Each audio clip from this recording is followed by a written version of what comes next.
PDF Expert est selon moi la meilleure pour travailler sur des documents de ce type. Elle dispose de nombreuses fonctions dont vous ne soupçonnez même pas l'existence.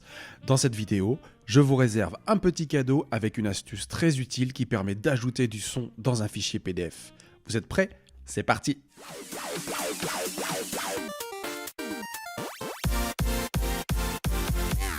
L'outil d'annotation des PDF fourni par Apple est plutôt basique, mais très simple à prendre en main. Personnellement, je préfère l'application PDF Expert qui est beaucoup plus complète, plus simple aussi et plus intuitive, notamment pour les élèves. L'application dispose de plus de fonctions. Vous pouvez souligner en rouge du texte, barrer du texte, surligner, là cette fois-ci, du texte en fonction de la sélection effectuée. C'est beaucoup plus précis que l'outil proposé par Apple. Vous pouvez bien sûr ajouter du texte sur un document, utiliser un doigt ou un stylet grâce à l'outil crayon. Vous avez un surligneur manuel aussi qui peut être sympathique. PDF Expert a aussi l'avantage de proposer l'outil commentaire qui permet de laisser un message à quelqu'un sans modifier la structure d'un PDF et en faisant en sorte que la notation soit plutôt discrète. Vous avez, comme dans l'outil d'Apple, la possibilité d'ajouter différentes flèches. Tout en haut de l'application, vous avez différents onglets qu'il est possible d'activer. Je vais vous montrer comment. Il faut appuyer sur le plus. Alors, moi, je les ai tous activés.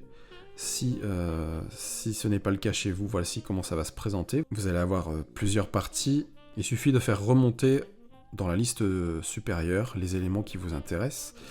Et un outil qui est sympathique, c'est la modification des PDF. C'est-à-dire que ça va vous permettre de changer le texte ou les photos dans un PDF dont vous n'avez pas le fichier original. C'est pratique, mais c'est payant, c'est-à-dire que c'est une option supplémentaire que moi personnellement j'ai la chance d'avoir puisque j'avais acheté le logiciel il y a très longtemps. Maintenant, il faut passer à la formule avec abonnement pour pouvoir bénéficier des modifications de PDF. Alors je rappelle, modifier un PDF c'est payant, mais annoter un PDF c'est gratuit dans cette application. Vous pouvez dessiner. Il existe un outil tampon qui permet, si vous êtes enseignant, de corriger rapidement un exercice.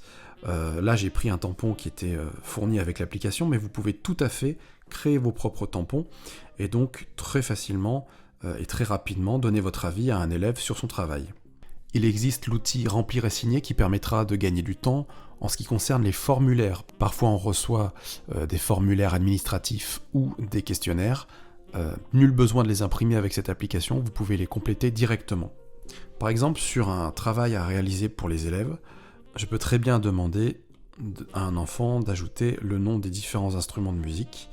C'est assez facile, c'est assez rapide, très intuitif. Et petit bonus, je vous avais promis un petit cadeau. Dans l'onglet Insérer, l'outil Son, qui permettra à un enseignant, par exemple, de demander à un enfant de faire un commentaire audio d'une question. C'est très simple à utiliser. Il est possible ensuite de déplacer le commentaire et donc c'est parfait dans le cadre de la pratique des langues étrangères. Pour transmettre votre document annoté ou modifié, appuyez sur les 3 petits points situés en haut à droite. 3 options s'offrent alors à vous. La première est d'exporter le document tel quel, la seconde est plutôt destinée au formulaire et enfin, la 3e option permet d'exporter le document avec uniquement les pages que vous avez annotées. Si par exemple il s'agit de la relecture d'un document en entreprise qui fait plusieurs centaines de pages, inutile de tout communiquer à la personne à qui vous devez rendre le fichier. Une fonction également que permet PDF Expert, c'est d'afficher plusieurs pages en même temps. C'est pratique dans le cas des partitions, des livres. Grâce à l'outil situé en haut à gauche, il est possible d'insérer une page dans le document, ça peut être une page blanche ou numérisée ou celle d'un autre fichier. Vous pouvez copier-coller une page dans le même document ou dans un autre document, faire pivoter la page. Alors c'est très pratique lorsque un document est mal numérisé. Effacer une page, extraire est une des fonctions cachées de PDF Expert. Et lorsque vous sélectionnez une page et que vous maintenez le doigt appuyé, vous pouvez réorganiser un document. Pratique dans le cadre d'un fichier dans lequel les pages ne seraient pas dans le bon ordre. Si vous avez trouvé cette vidéo utile, n'hésitez pas à mettre un pouce bleu et à la partager. Vous pouvez aussi vous abonner à la chaîne ou bien laisser un commentaire pour nous encourager. À bientôt!